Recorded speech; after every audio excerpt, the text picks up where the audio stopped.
যে যুবক টানা 40 দিন জামাতের সাথে নামাজ পড়তে পারবে, সেই যুবক যে একজন পরিশ্রমী, তার মধ্যে যে নিয়মানুবর্তিতা রয়েছে, তার মধ্যে যে কোনো কাজে লেগে থাকার মানসিকতা রয়েছে, তার যে সময় জ্ঞান রয়েছে, তার যে আরো অনেক কোয়ালিটি রয়েছে, এই 40 দিন জামাতের সাথে তাকবীরুল্লাহর সাথে নামাজে শামিল হওয়ার মধ্য দিয়ে সেটি সে প্রমাণ করতে পারে।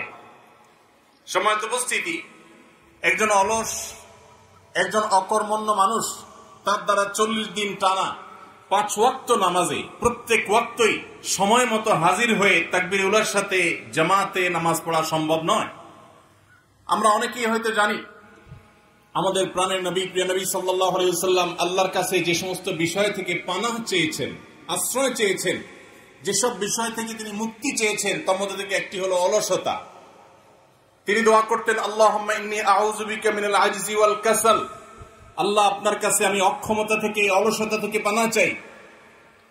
সম্মানিত যুবক এবং তরুণ বন্ধুরা আমার, আমাদের সমাজে অনেককে দেখবেন তারা অলস, তারা অকর্মণ্য, তারা বাবার হোটেলে খান, তারা কোনো পরিশ্রম করতে রাজি নন।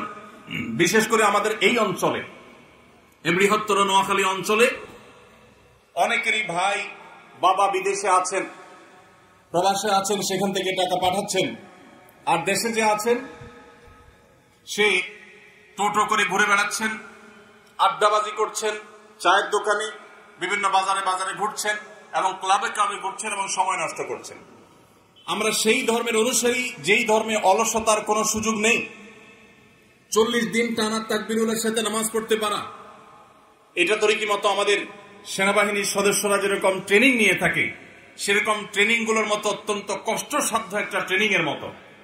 আমি আবারও বলতে চাই, টানা 40 দিন যিনি 5 ওয়াক্ত নামাজ নিয়মিত জামাতের সাথে আদায় করতে পেরেছেন, এই লোকটা পরিশ্রমী, এই লোকটার সময় জ্ঞান আছে, এই লোকটা অত্যন্ত সিরিয়াস যে কোনো কাজে, এবং তার মধ্যে অলসতা নেই, তিনি নিয়মানুবর্তী, আরো অনেক যোগ্যতা একসাথে তার মধ্যে রয়েছে। এই জিনিসকে তিনি প্রমাণ করতে পারছেন। আমরা যারা এই অ্যাচিভমেন্ট করতে পারি নাই, আমি আজকের অনুষ্ঠানের মাধ্যমে তাদেরকে বলবো, আসুন এর জন্য আমরা চ্যালেঞ্জ গ্রহণ করি। সবাই চেষ্টা করতে পারি তো ইনশাআল্লাহ? আল্লাহ তাআলা আমাদের সবাইকে জীবনে একবার হলেও প্রিয় নবী সাল্লাল্লাহু আলাইহি সাল্লামের এই গুরুত্বপূর্ণ সুন্নাহর উপরে, এই নির্দেশনার উপরে আমল করার তৌফিক দান করুন। সম্মানিত উপস্থিতি, আজ আমাদের সমাজে তরুণদের দিকে তাকালে আমরা নানা কারণে দুশ্চিন্তায় পড়ে যাই, আমরা নানা কারণে পেরেশান হয়ে পড়ি। শুধুমাত্র এই বছর এসএসসি এবং দাখিল পরীক্ষার ফলাফল প্রকাশের পর 8 থেকে 10 জন শিক্ষার্থী অকৃতকার্য হওয়ার কারণে আত্মহননের পথে পা বাড়িয়েছে। প্রত্যেকটি পাবলিক পরীক্ষার ফলাফল প্রকাশের পর এই ধরনের অনাকাঙ্ক্ষিত ঘটনা আমরা শুনতে পাই। আমাদের মধ্যে যারা বয়সের তরুণ, সে সমস্ত তরুণ এবং যুবক বন্ধুদেরকে বলতে চাই, মা বাবা একটি সন্তানকে তিল তিল করে কিভাবে গড়ে তোলেন, কিভাবে তাদেরকে মানুষের মতো মানুষ করেন, তার জন্য তাদের কত শ্রম, কত মেধা, কত ভালোবাসা, কত তাদের অবদান এর পেছনে তাদের থাকে, সেটি আমরা অনেকে বুঝতে পারি না। আর যার কারণে আমরা সামান্য একটু দুশ্চিন্তায়, সামান্য একটু বিপদে আমরা আত্মহননের পথে পা বাড়াই। অথচ আমরা জানি ইসলাম যে সমস্ত বিষয়গুলোকে মহাপাপ হিসাবে, সবচেয়ে বড় অপরাধ হিসাবে গণ্য করেছে, সেই বড় অপরাধগুলোর মধ্যে থেকে একটা হলো আত্মহত্যা। আত্মহত্যা কেন মহাপাপ? কারণ একজন মানুষ আত্মহত্যা তখনই করে যখন সে সকল আশা ছেড়ে দেয়। একজন ইমানদার, তিনি কখনো নিরাশ হওয়ার কোনো সুযোগ নেই। ইমানদার কখনো আশা ছাড়তে পারে না। সমস্ত দুয়ার বন্ধ হয়ে গেলেও, সকল পথ বন্ধ হয়ে গেলেও, আমার দেয়ালে পিঠ ঠেকে গেলেও আল্লাহ রাব্বুল আলামিন ওই জায়গা থেকে আমাকে ব্যাক করাতে পারেন কি পারেন না? আল্লাহর কাছে অসম্ভব বলতে কিছু আছে? এই পৃথিবীতে শত সহস্র মিরাকল, শত সহস্র অলৌকিক ঘটনা আমাদের চোখের সামনে দিয়ে অনবরত ঘটে। আমরা একটু চোখ মেলে তাকালে দেখতে পাবো বহু অসম্ভব ধরনের কঠিন কঠিন ঘটনার সাক্ষী আমাদের এই দুই চোখ। অতএব আমরা সর্বাবস্থা আল্লাহর প্রতি আস্থাশীল থাকব। আমাদের জীবনে পরীক্ষা সামগ্রিক জীবনের তুলনায় খুবই ক্ষুদ্র একটি পার্ট জীবনের। অতএব এটাই জীবনের একমাত্র বিষয় নয়। এই পরীক্ষাকে কেন্দ্র করে যারা ডিপ্রেসড হয়ে যাচ্ছেন, যারা দুশ্চিন্তায় পড়ে যাচ্ছেন, বা কেউ কোনো কারণে সমাজে অপমানিত হয়ে আত্মহননের পথে পা বাড়াবার মতো এরকম মহা অপরাধের চিন্তা যারা করছেন, তাদেরকে বলতে চাই, আল্লাহ তাআলা বলেছেন কোরআনে কারীমে, ওয়ালা ইয়াসমির মির রাউহিল্লাহি ইল্লাল কওমুল কাফিরুন, আল্লাহর রহমত থেকে যারা অবিশ্বাসী, যারা বেঈমান, তারা ছাড়া কেউ কখনো নিরাশ হতে পারে না। যাদের আল্লাহর প্রতি বিশ্বাস নেই তারা আশা ছেড়ে দিতে পারে, কিন্তু আপনি আমি যারা আল্লাহর প্রতি বিশ্বাস করি, আমরা ভরসা করব আল্লাহর প্রতি যে আমার দেয়ালে পিঠ থেকে গেছে, একটা বিপদ হয়েছে, আরেকটা সুদিন আমার আসবে, একটি সমস্যা হয়েছে, বহু সুবিধা আমার জীবনে আসবে। আল্লাহ বলেছেন ইন্নামা আল উসরি ইউসরা, নিশ্চয়ই কষ্টের সাথেই মানুষের সুখ রয়েছে, দুঃখের সাথেই সুখ রয়েছে, মানুষের বিপদের সাথেই মানুষের বিপদ মুক্তির উপায়ও রয়েছে। এই জন্য একজন ইমানদার কখনো ডিপ্রেশনে পড়তে পারে না। সময়ত উপস্থিতি, আজ আমাদের তরুণ প্রজন্মের সামনে শত সহস্র বাধা রয়েছে। এর মধ্যে সবচেয়ে বড় বাধা হলো মাদকের বাধা।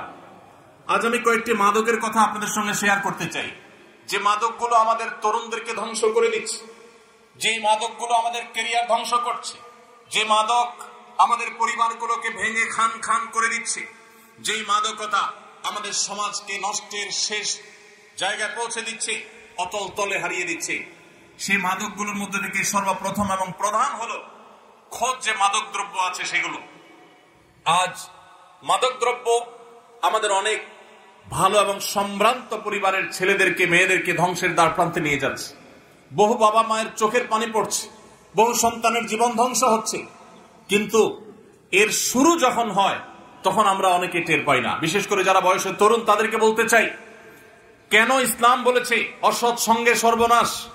কেন আল্লাহ সুবহানাহু ওয়া তাআলা কোরআনে নির্দেশ করেছেন ইয়া আইয়ুহাল্লাযীনা আমানুত্তাকুল্লাহ ওয়া কুনু মা'আস সাদিকিন, হে ঈমানদারেরা, হে মুসলিম সদস্যরা, তোমরা সব সময় আল্লাহর তাকওয়া অবলম্বন করবে, আর এটার জন্য সত্যবাদী, ভালো, নিষ্ঠাবান এবং খালিস ভালো মানুষদের সান্নিধ্য এবং তাদের সংস্রব গ্রহণ করবে।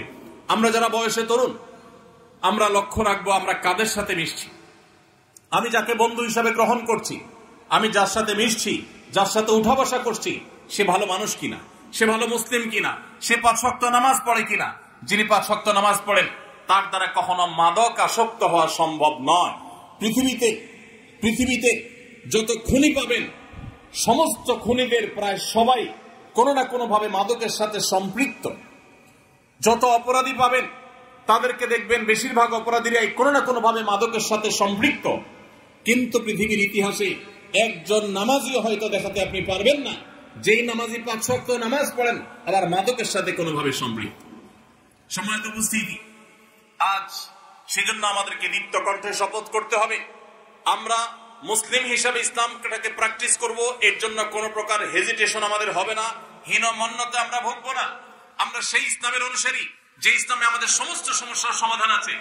আজকে আমাদের আইন শৃঙ্খলা রক্ষাকারী বাহিনী, তারা কিশোর গ্যাং, এটা মোকাবেলা করতে গিয়ে হিমশিম খেতে হচ্ছে। আজকে মাদক নিয়ন্ত্রণ করতে পারছে না, নানামুখী অপরাধ আমাদের সমাজকে ধ্বংস করে দিচ্ছে। যুবকরা যখন ধ্বংসের পথে পা বাড়ায় তখন তারা নিজেরাও টের পায় না যে তাদের সামনে কি জাহান্নাম অপেক্ষা করছে, তাদের সুন্দর এবং সোনালী ভবিষ্যৎকে কিভাবে ধ্বংসের অতল তলে ফেলে দিচ্ছে, এটা যুবকরা অনেকে টেরও পায় না। সময়ত উপস্থিতি, এজন্য আমাদের মাদকের ভয়াবহতা থেকে, এর করাল গ্রাস থেকে বাঁচতে হলে সর্বপ্রথম যে বিষয়টি আমাদের মাথায় রাখতে হবে তা হলো কখনো অসৎ সঙ্গ অবলম্বন করা চলবে না। সব সময় নামাজি, দিনদার, আল্লাহর সঙ্গীকে সঙ্গী হিসাবে গ্রহণ করতে হবে। মনে রাখবেন, কেউ জীবনে প্রথম মাদকের যে সমস্ত ট্যাবলেট গুলো আছে, যে সমস্ত সিরাপ গুলো আছে, এগুলো সেবন করা শুরু করে দেয় না, এগুলো প্রথমে শুরু করে না।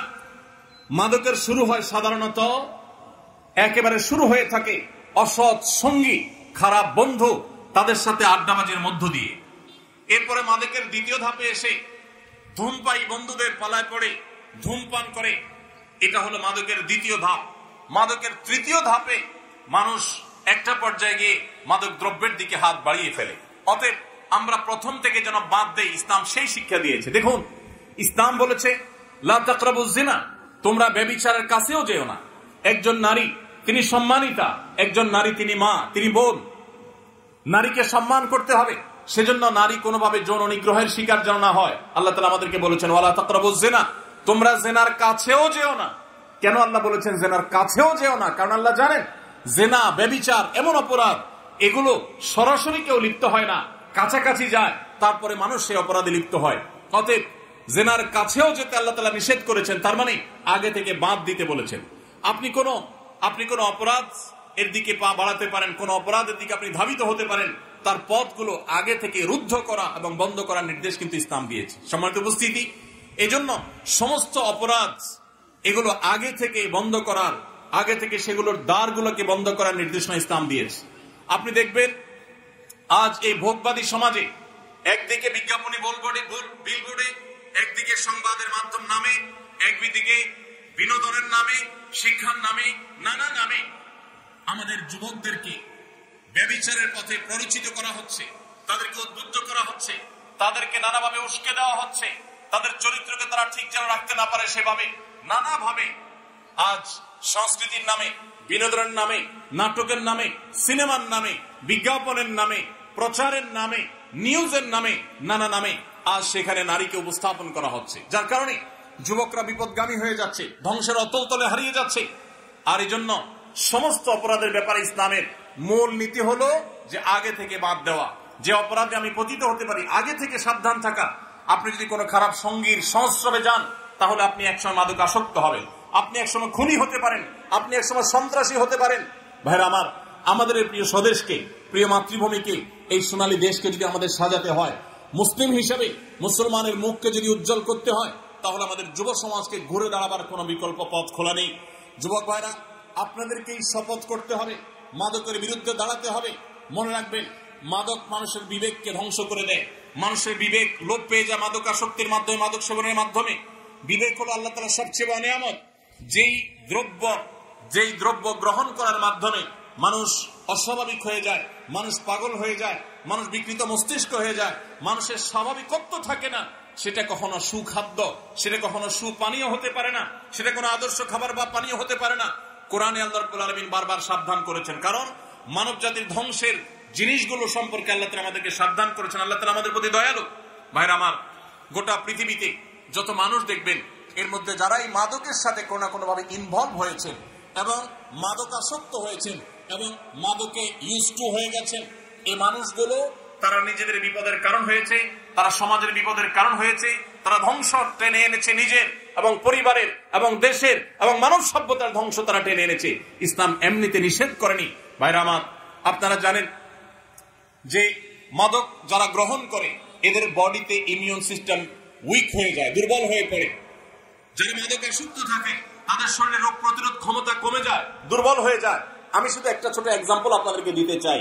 এই যে কোভিড-19 হলো, আপনারা দেখেছেন আমেরিকার মতো দেশ, ইটালির মতো দেশ, উন্নত বিভিন্ন দেশগুলো, তারা রীতিমতো এই কোভিড-19 আঘাতে পর্যুদস্ত হয়ে পড়েছে, তাদের সিস্টেম মুখ থুবড়ে পড়েছে।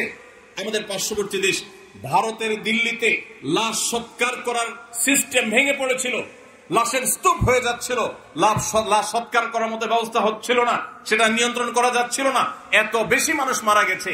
আপনারা অবাক ভরে লক্ষ্য করেছেন, তুলনামূলকভাবে মুসলিম দেশগুলো কোভিড-19 এই আঘাত থেকে তুলনামূলকভাবে অনেক কম ক্ষতিগ্রস্ত হয়েছে। এবং স্পেশালি আমি যদি বলতে চাই, আমাদের প্রিয় মাতৃভূমি, আমাদের প্রিয় স্বদেশ বাংলাদেশ, এখানে কোভিড-19 কিন্তু উল্লেখযোগ্য তেমন কোনো ক্ষতি হয়নি। আমরা দেখেছি যে ইউরোপিয়ানদের কাছে, আমেরিকানদের কাছে অনেক ভালো মাস্ক ছিল, তাদের কাছে 3 লেয়ারের মাস্ক ছিল, অনেক স্বাস্থ্যসম্মত, এবং তাদের অনেক ভালো ভালো মাস্কের পাশাপাশি আপনার স্যানিটাইজার ছিল, তাদের হসপিটাল, তাদের চিকিৎসা ব্যবস্থা সবকিছু উন্নত ছিল। আমাদের এই গরিব দেশ ভালো মাস্কও ছিল না, ভালো আমাদের আপনার স্যানিটাইজারও ছিল না, আমাদের হসপিটাল, আমাদের অন্যান্য যে সমস্ত সাপোর্ট গুলোর দরকার হয় সেগুলোর যথেষ্ট কম আছে জনসংখ্যার তুলনায়, আমরা সবাই জানি। এরপরও আমাদের দেশে তেমন কোনো সমস্যা হয়নি। এর অন্যতম প্রধান কারণ, আপনি যদি 10টি কারণ বলেন, এই 10টি কারণের ভিতরে একটি কারণ, অন্যতম একটি কারণ অবশ্যই আমি এটা বলবো যে আমাদের এই দেশের মানুষ, বেশিরভাগ মানুষ তারা ধর্মে মুসলমান, এমনকি অন্য ধর্মাবলম্বীও যারা আছেন, তারা এদেশের মানুষের সাধারণ মানুষ মাদকে আসক্ত থাকে না, তারা মাদক সেবন করে না। এর ফলে আল্লাহ তাআলা তাদের শরীরের মধ্যে ইমিউন সিস্টেমকে স্ট্রং করেছে।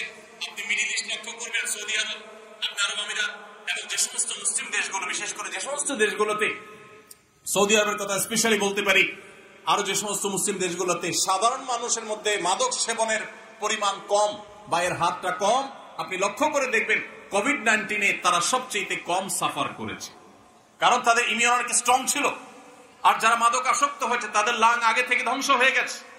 এজন্য ভাইরা আমার, আমরা মাদককে না বলা ছাড়া আমাদের জীবন কখনো গড়ে তুলতে পারবো না। আমরা যদি সুন্দর ক্যারিয়ার গড়ে তুলতে চাই, আমরা যদি সুন্দর সমাজ গড়ে তুলতে চাই, আমার শিক্ষা জীবনকে যদি আমি সাজাতে চাই, আমি যদি দেশ এবং বিশ্ব মানবতার জন্য, মুসলিমের জন্য কিছু করতে চাই, মাদককে না বলার কোন বিকল্প পথ আমাদের সামনে খোলা নেই।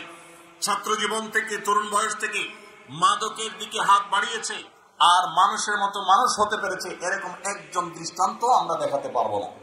এই জন্য আমরা মাদকের বিরুদ্ধে সবাই না বলবো তো ইনশাআল্লাহ। এই সমাজে যৌতুক ছিল ঘরে ঘরে, জনে জনে, প্রত্যেকটা পরিবারে যৌতুকের চর্চা ছিল। আজ আনন্দের সঙ্গে আমরা বলতে পারি যৌতুককে আমরা এই সমাজ থেকে ঝেঁটিয়ে বিদায় করেছি। যৌতুক এখন আমাদের সমাজে রীতিমতো একটা দোষের ব্যাপার, এবং এটার পেছনে সবচেয়ে বেশি অবদান আমাদের প্রশাসন, আইন শৃঙ্খলা রক্ষাকারী বাহিনীদের পাশাপাশি, সে সমস্ত ভাইদের পাশাপাশি সবচেয়ে বেশি অবদান রেখেছেন আলেম সমাজ। মসজিদের মিম্বর থেকে, ওয়াজ মাহফিলের মঞ্চ থেকে যৌতুকের বিরুদ্ধে তারা স্লোগান তুলেছেন। আজকে আমার সফর সঙ্গী গাড়ি চালক, তাকে আমি রসিকতা করে জিজ্ঞেস করলাম যে আম কাঁঠালের সিজন চলছে, তোমার শ্বশুর বাড়ি থেকে যৌতুক হিসেবে আম কাঁঠাল পাও নাই? তো সে আমাকে হেসে উঠে বলল, আমার মাকে পরিষ্কার করে বলে দিয়েছি যে কোন অবস্থাতে শ্বশুর বাড়ি থেকে যেন এই মৌসুমী ফল আমাদের বাসায় না আসে, কোন অবস্থাতে যেন না আসে, সেজন্য আসে না। আমি খুব আনন্দিত হয়েছি, আল্লাহর কাছে শুকরিয়া আদায় করেছি যে আমাদের সমাজের সর্বস্তরের মানুষ যৌতুক যে অপরাধ, এই জিনিসটা তারা বুঝতে শিখেছে। ঠিক একইভাবে আমাদের যে সমস্ত তরুণ বন্ধুরা মাদকের দিকে চলে যায়, তাদেরকে বাঁচাবার জন্য আমাদেরকে উদ্যোগ গ্রহণ করতে হবে। তবে এই ক্ষেত্রে আমি অবশ্যই বলতে চাই, এক্ষেত্রে আমাদের মূল ভূমিকা রাখতে হবে আইন শৃঙ্খলা রক্ষাকারী ভাইদেরকে, আমাদের বিজিবি সহ বিভিন্ন বাহিনী যারা বর্ডার হয়ে আমাদের বিভিন্ন পার্শ্ববর্তী দেশ থেকে, সেটা বার্মা থেকে হোক আর ভারত থেকে হোক, যে সমস্ত মাদক দ্রব্য আসে, এই রাস্তাটাকে যদি একেবারে খুব স্ট্রংলি বন্ধ করে দেওয়া হয়, তাহলে মাদকের এই করাল থাবা থেকে আমরা অনেকেই বেঁচে যাব। অনেক পরিবার হাহাকার থেকে বেঁচে যাবে। কত নারী আমাদের অফিসে আসেন, চোখের পানি ফেলেন, অনেক উচ্চ পদস্থ কর্মকর্তা, অনেক প্রতিষ্ঠিত ব্যবসায়ী, সমাজের মান্যগণ্য ব্যক্তি শুধুমাত্র মাদকে আসক্ত হওয়ার পর তার সোনালী সংসার ভেঙে খান খান হয়ে গেছে, তার পরিবার ধ্বংস হয়ে গেছে, তার ব্যবসা শেষ হয়ে গেছে, তার ক্যারিয়ার শেষ হয়ে গেছে। আপনি আমেরিকাতে, ইউরোপে কয়েকদিন পরপরই শুনবেন যে তাদের বিদ্যালয়, পার্টি সেন্টারে, কোন শপিং মলে, আততায়ীর অনেক মানুষ মারা গেছে, অনেক মানুষকে খুন করা হয়েছে।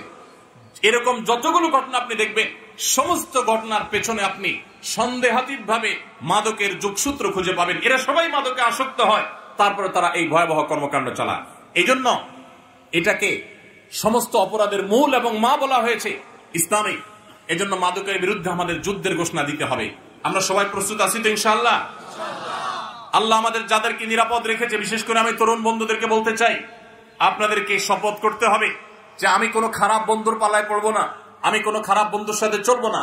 আমার যে বন্ধু রাস্তায় দাঁড়িয়ে আরেকটি মেয়েকে টিজ করে, আমার যে বন্ধু রাস্তায় দাঁড়িয়ে আরেকটি মেয়েকে নিয়ে টিটকারি করে, রসিকতা করে, তার ব্যক্তিত্ব নষ্ট করে, ক্ষুণ্ণ করে, কোনোভাবে তাকে হ্যারাসমেন্ট করে, মুখে উত্ত্যক্ত করে, সোশ্যাল মিডিয়াতে উত্ত্যক্ত করে, ইনবক্সে উত্ত্যক্ত করে, সে আমার কখনো বন্ধু হতে পারে না, সে আমার শত্রু। এই বন্ধুকে যদি আপনি বন্ধু হিসেবে গ্রহণ করেন, মনে রাখবেন কোরআনে কারিমে আল্লাহ তাআলা বলেছেন কিয়ামতের ময়দানে মানুষ হাত কামড়াবে, ইয়াউমা ইয়াউযুল যালিমু আলা ইয়াদাইহি, দুই হাত কামড়াবে মানুষ আফসোস এবং আক্ষেপে, এবং বলবে, মানুষ কেঁদে কেঁদে আফসোস করে দুই হাত কামড়াতে কামড়াতে বলবে যে লাইতানি ইত্তাখাযতু মা'আর রাসূলি সাবিলা, আক্ষেপ, যদি আমি রাসূলের কথা শুনতাম, আমি যদি রাসূলের পথ গ্রহণ করতাম, আমি যদি অমুক বন্ধুর বন্ধুতা, তার সঙ্গ, তার সংস্রব, এটা যদি আমি গ্রহণ না করতাম, অবলম্বন না করতাম, তাহলে আমি আজ এই বিপদগামিতার পথে, এই ধ্বংসের পথে, এই জাহান্নামের পথে আমাকে আসতে হতো না। এজন্য ভাইরা আমার, সকল ধ্বংসের মূল হলো, শুরু হলো এই অসৎসঙ্গ থেকে।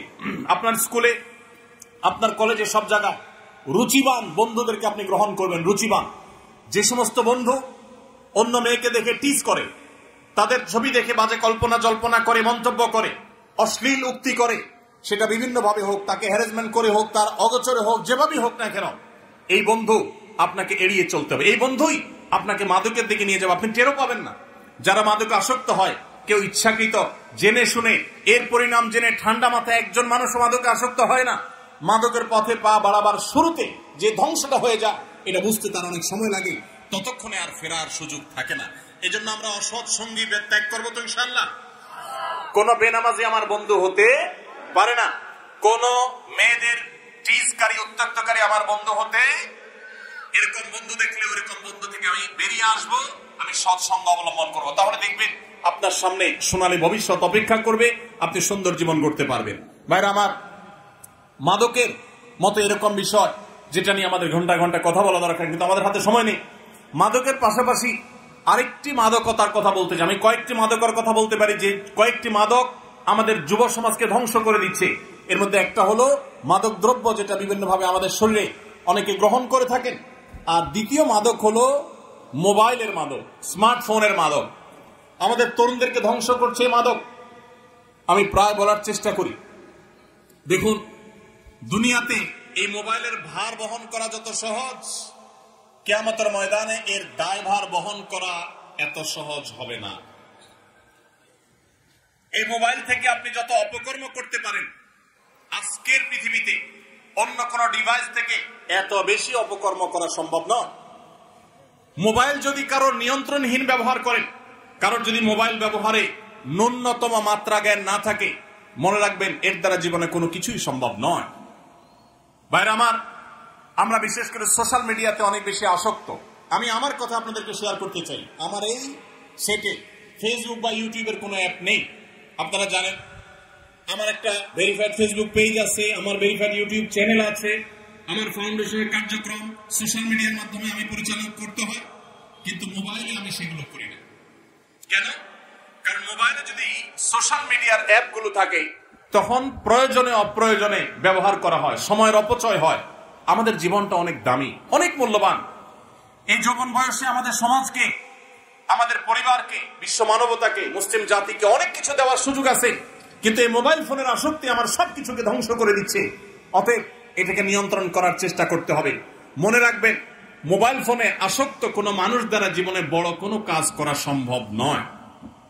আমি বাংলাদেশের প্রথম সারির একটা ব্যবসা প্রতিষ্ঠান, 1, 2, 3 হবে, 1, 2, 3 এর মধ্যে থাকবে, এরকম একটা ব্যবসা প্রতিষ্ঠানের মালিকের সাথে, মালিক পক্ষের সাথে একটা মিট ছিল আমার। সেই মিটিং এ আমাকে যিনি পরিচয় করা দিচ্ছেন, তিনি পরিচয় করাতে গিয়ে বলেছেন যে হুজুরের অনেক বক্তব্য সোশ্যাল মিডিয়াতে আছে, ইত্যাদি ইত্যাদি। তখন ওই ভদ্রলোক তিনি বললেন যে সরি, আমি ওনাকে চিনতে পারি নাই। তো আমাকে যখন উনি চিনে নাই, স্বাভাবিকভাবে আমার কাছে একটু খারাপ লাগার কাজ করছে। লোকটা আমাকে চিনলো না, প্রথম সারির ব্যবসায়ী, আর আমাকে চিনলো না, তার মানে তার সোশ্যাল মিডিয়াতে কোনো বিচরণ নাই। তখন উনি সাথে সাথেই নিশ্চিত করলেন যে ভাই, সত্যি বলতে আমার ফেসবুক বা ইউটিউবে কখনো ঢোকার সুযোগ হয় না, এবং এই অ্যাপগুলোই মোবাইলে নাই। তার এই কথা শোনার পর আমার আবার ওই যেটুকু কষ্ট হয়েছে সেটুকু ভালো লাগায় পরিণত হয়ে গেছে এবং রূপান্তর হয়ে গেছে। কোন প্রতিষ্ঠিত মানুষ যার দ্বারা বড় কিছু করা সম্ভব হয়েছে, মোবাইলে আসক্ত ছিল সে, এটা কোনোদিনই সম্ভব নয়। যারা মোবাইলে সারাদিন ঘন্টাকে ঘন্টা স্ক্রল করতে থাকেন, এইভাবে অনুবীক্ষণ যন্ত্র দিয়ে যদি দেখা হয়, তাহলে আমাদের আঙ্গুলের এই জায়গাটা দেখা যাবে ক্ষয় হয়ে গেছে। কারণ এই মোবাইল স্ক্রিনে এই পরিমাণ ঘষা হয়, ঘষতে ঘষতে ঘষতে ঘষতে আপনি লক্ষ্য করবেন ফেসবুক বা ইউটিউবে আপনি যখন এগুলা টানতে থাকেন, এটার কোনো এন্ডিং নেই, শেষে এসে ঘুরতে থাকে, মানে লোড হচ্ছে, আপনি অপেক্ষা করেন। কোন এন্ডিং আছে? এন্ডিং নেই। তার মানে কি? এটা মানুষের জীবনের জন্য ধ্বংসাত্মক। অর্থাৎ এই নেশা, আসক্তি। আপনি সোশ্যাল মিডিয়া ব্যবহার করেন, মোবাইলকে আপনি ব্যবহার করেন, মোবাইল যদি আপনাকে ব্যবহার করে তাহলে আপনার ধ্বংস নিশ্চিত। অতএব কোনোভাবেই আপনি মোবাইলের আসক্তি থেকে বের হতে না পারলে আপনার জীবনে ভালো কিছু করা সম্ভব হবে না। সবাই মোবাইলের আসক্তি থেকে বের হয়ে আসবে তো ইনশাআল্লাহ। এই জন্য প্রথমত যারা ছাত্র মানুষ, তারা সাধারণত বাটন ফোন খুব বেশি দরকার হলে ব্যবহার করবেন, স্মার্টফোনে যাবেন না। আমি প্রায় সময় বিভিন্ন জায়গায় শেয়ার করার চেষ্টা করি। আমার 17 বছরের ছেলে আলহামদুলিল্লাহ এসএসসি পরীক্ষা দিয়েছে, হাফেজ হয়েছে, মাদ্রাসা পড়ছে। আমার এই ছেলে, তার কোনো ফোন নাই, কোচিং এ যায়, পড়তে যায়, তার কোনো ফোনের প্রয়োজন হয় না। অতি সম্প্রতি একটা বাটন ফোন তাকে দেওয়া হয়েছে সীমিত সময়ের জন্য, এবং এটাতে সে হ্যাপি। এমন না যে তার মনে কষ্ট আছে, সে নিজেই চায় না তার কোনো ফোন থাকুক, কারণ এই ফোন আমাদের সোনালী জীবনকে ধ্বংস করে দিবে। ভাইরা, আমাদের এই শক্ত সিদ্ধান্ত গ্রহণ করতে হবে, বাটন ফোনে চলে আসতে হবে। আপনি যদি 6 মাস বাটন ফোনে চলে আসতে পারেন, দেখবেন ওই আসক্তি থেকে বাঁচা আপনার জন্য সহজ হয়েছে। এবং যদি সম্ভব হয় আপনি মোবাইলটা হয় বিক্রি করে ফেলেন, না হয় জমা দেন। কিছুদিনের জন্য কষ্ট হবে, এরপর দেখবেন আপনি অত্যন্ত সুন্দর একটা জীবন যাপন করছেন। সবাই চেষ্টা করতে পারি তো ইনশাআল্লাহ। আল্লাহ তাআলা আমাদেরকে মোবাইলের মাদকতা থেকে বেঁচে থাকার তৌফিক দান করুন, সোশ্যাল মিডিয়ার মাদকতা থেকে বেঁচে থাকার তৌফিক দান করুন।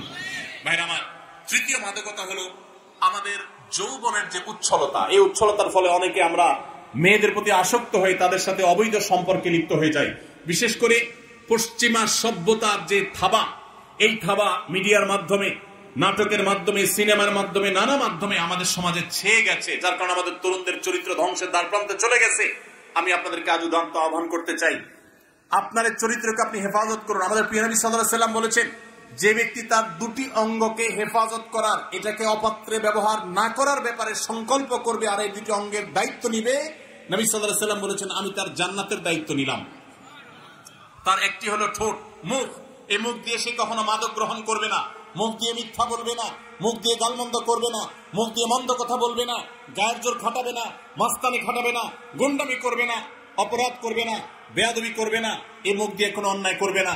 এবং সে তার লজ্জাস্থানকে যদি কন্ট্রোল করতে পারে, তার ইজ্জতকে, সম্ভ্রমকে যদি সে নিয়ন্ত্রণ করতে পারে, বৈধ বিবাহের আগ পর্যন্ত সে হারাম কোন রিলেশন, অবৈধ প্রেম, অবৈধ ভালোবাসার পথে যদি সে না পা বাড়ায়, এই ব্যক্তিকে নবী করিম সাল্লাল্লাহু আলাইহি সাল্লাম জান্নাতের গ্যারান্টি নেওয়ার কথা বলেছেন। অতএব এই মাদকতা থেকেও আমাদেরকে মুক্ত হতে হবে। এটি ছাড়া আমরা কখনো আদর্শ মুসলমান হতে পারবো না। আল্লাহ তাআলা আমাদের সবাইকে সব ধরনের মাদকতা থেকে, সব ধরনের ভয়াবহ থাবা থেকে, সব ধরনের এডিকশন থেকে, সব ধরনের আসক্তি থেকে আমাদের যুব সমাজকে বেঁচে থাকার তৌফিক দান করুন। আমরা সবাই মাদক থেকে দূরে থাকার চেষ্টা করবো তো ইনশাআল্লাহ। 5 ওয়াক্ত নামাজে যদি আপনি অভ্যস্ত হন, সৎ সঙ্গী যদি আপনি অবলম্বন করেন, মোবাইল ফোনের নেশা থেকে যদি আপনি বেঁচে থাকতে পারেন, তাহলে এই 3টি কাজ আপনার ক্যারিয়ারকে সুন্দর করবে, আপনার পারিবারিক বন্ধনকে মজবুত করবে, আপনার ভবিষ্যৎকে উজ্জ্বল করবে এবং আপনাকে ভালো মানুষ হতে সাহায্য করবে। আপনি আদর্শ যুবক হতে পারবেন, আপনি সফল মানুষ হতে পারবেন। মনে রাখবেন, আমার ডানে বামে যারা বসে আছেন, তারা অনেকেই আপন আপন জায়গায় তাদের ক্যারিয়ারে তারা সফল মানুষ। আপনি লক্ষ্য করে দেখবেন, তাদের সাথে কথা বলে দেখেন, ছাত্র জীবনে তারা কেউ, তখন তো স্মার্টফোন আবিষ্কার হয়নি বা স্মার্টফোনের ব্যবহার ছিল না সেভাবে, তারা কেউ কিন্তু এ জাতীয় কোনো বিষয়ে আসক্ত ছিলেন না।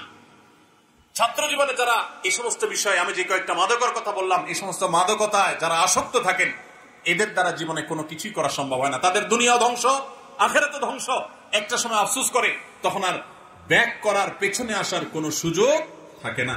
আপনি যাদের সফল মানুষ দেখবেন, তারা পড়াশোনা করেছেন, ছাত্র জীবনে মনোযোগ দিয়ে সামাজিক কাজ করছেন। আপনারা যুবক, এটি একটা যুব কল্যাণ সংঘ, রেজাকপুর মানব কল্যাণ যুব সংঘ, আপনাদেরকে আমি বলতে চাই, মানুষের কল্যাণে কাজ করেন। আপনারা দেখেন, আজকে আমাদের আসুন্নাহ ফাউন্ডেশন থেকে আমরা কোটি কোটি টাকা চ্যারিটি করছি সারা দেশে, সারা দেশের প্রান্তে প্রান্তরে।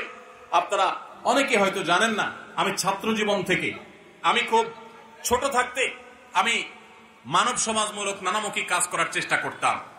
আমি মাত্র পড়াশোনা শেষ করেছি এবং একটা মসজিদের দায়িত্ব নিয়েছি মিরপুরে। তখন বাগেরহাটে সিডর হয়েছে, সিডরের আঘাতে লন্ডভন্ড হয়ে গেছে বাগেরহাট, খুলনার ওই অঞ্চলটা। এক ট্রাক কাপড় চোপড়, পুরাতন কাপড় চোপড় ঢাকার মিরপুর এলাকার মানুষের ঘরে ঘরে গিয়ে তাদের কাছ থেকে কালেকশন করে 1,16,000 টাকা একটা বান্ডেল নিয়ে মসজিদ কমিটির দায়িত্বশীলদেরকে সাথে নিয়ে আমি সশরীরে সিডর এলাকায় গিয়েছি। সেখানে একাধিক মসজিদ নির্মাণ করেছি ভিন্ন উদ্যোগে। আর এই টাকাগুলো আমরা এবং এই কাপড় চোপড়গুলো সেখানে বিতরণ করেছি, খাদ্য বিতরণ করার চেষ্টা করেছি। ভাইরা আমার, আপনারা যারা বয়সে তরুণ, আপনাদেরকে আমি বলবো, আপনার রাস্তাঘাট কালভার্ট যদি ভেঙে যায়, স্ব উদ্যোগে স্বেচ্ছাসেবা দিয়ে, নিজের শ্রম দিয়ে সেটাকে ঠিক করার জন্য, মেরামত করার জন্য আপনারা উদ্যোগ নেন। আপনারা গরিব মানুষ, সবাই মানুষ কারা আছে, তাদের অভাব দূর করবার জন্য উদ্যোগ নেন। এই যে কোরবানির ঈদ আসছে, কারা গরিব মানুষ তাদের বাসায় কোরবানি হচ্ছে না, তাদের বাসায় কোরবানি গোশত পৌঁছে দেওয়ার জন্য উদ্যোগ গ্রহণ করেন। আপনারা যখন এরকম সমাজমুখী উদ্যোগ গ্রহণ করবেন, মাদক এবং এ জাতীয় যে সমস্ত অভিশাপ আমাদের সমাজকে চোখ রাঙাচ্ছে, কিশোর গ্যাংয়ের যে অপরাধ চক্র আমাদেরকে চোখ রাঙাচ্ছে, ইনশাআল্লাহ এই অপরাধ ধুয়ে মুছে আমাদের সমাজ থেকে পরিষ্কার হয়ে যাবে। অতএব আপনারা সবাই এই মানবিক এবং সামাজিক কাজগুলো করতে প্রস্তুত আছেন তো ইনশাআল্লাহ? আল্লাহ তাআলা আমাদের সবাইকে মাদককে না বলে কোরআনের পথে, সুন্নাহর পথে, ইসলামের পথে আসার তৌফিক দান করুন।